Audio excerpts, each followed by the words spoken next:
हृदय रोग से मुक्ति साहित्यिक पुरस्कार प्राप्त एक हृदय रोगी चिकित्सक की बेहद लोकप्रिय आत्मकथा का मराठी से अनुवाद चैप्टर 2 आर्नेस 2.7। मेरे संकल्प के अनुसार मुझे दिसंबर 15 तक वजन 65 किलो तक कम करना था, परंतु इसी दौरान विश्व संगठन की एक ताज़ा रिपोर्ट हाथ लग गई। आदर्श वजन केवल किलोग्राम पर से निश्चित नहीं किया जा सकता, उसमें ऊंचाई के हिसाब से बदलाव होता है। बॉडी मास इंडेक्स किलोग्राम में वजन बटे ऊंचाई का वर्ग। जब तक बॉडी मास इंडेक्स पुरुष का 25 व स्त्री का 28 तक नॉर्मल माना जाता था, जिससे ज़्यादा बढ़ने पर खतरा शुरू होता है। ऐसा माना जाता था। गत 20 वर्षों से मेरा वजन 73 किलो अर्थात बॉडी मास इंडेक्स 24 था और फिर भी मुझे हार्ट अटैक आया था। विश्व स्वास्थ्य संगठन की नई रिपोर्ट बता रही थी कि इंडेक्स 22 से कम रखने पर हृदय रोग और मधुमेह का खतरा अधिकांशतः टाला जा सकता है। इस नियम के अनुसार मैंने अपने वजन का लक्ष्य 65 की बजाय 62 किलो निर्धारित किया। The new England journal of medicine नामक उच्च स्तर की चिकित्सकीय अनुसंधान पत्रिका में एक नया अध्ययन प्रकाशित हुआ है। 30 वर्ष से ऊपर की आयु के 3,20,000 स्त्री पुरुषों का 12 वर्ष निरीक्षण करने के बाद यह निष्कर्ष निकला कि जब बॉडी मास इंडेक्स 21 से ऊपर 1 बढ़ता है, तब प्रत्येक बढ़त के साथ हृदय रोग से मरने का खतरा 10% बढ़ जाता है। अतः बॉडी मास इंडेक्स 21 रखना चाहिए।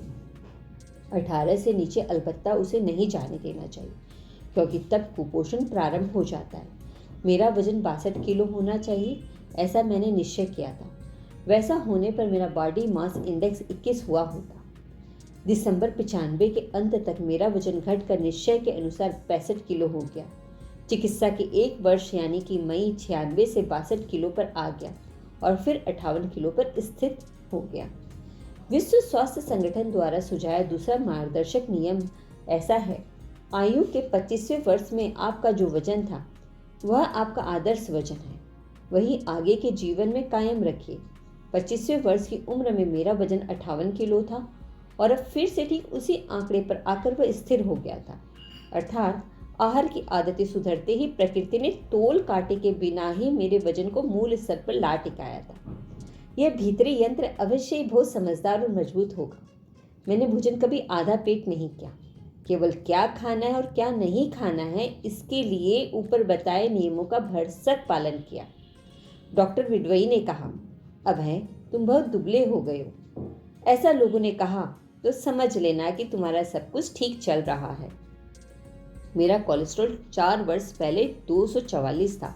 घी व मलाई छोड़ने पर वह 220 पर आ गया था। मुझे उसे 150 से नीचे लाना था। आर्नेस पद्धति से उपचार शुरू करने पर वह धीरे धीरे कम होकर 142 हो गया। इस फ्रंट पर मैं निरोगी और सुरक्षित हो गया था, परंतु कुल कोलेस्ट्रॉल कम होने के साथ साथ एचडीएल संरक्षण कोलेस्ट्रॉल भी कम होकर 34 से 29 पर आ गया। इस एचडीएल को कैसे बढ़ाया जाए?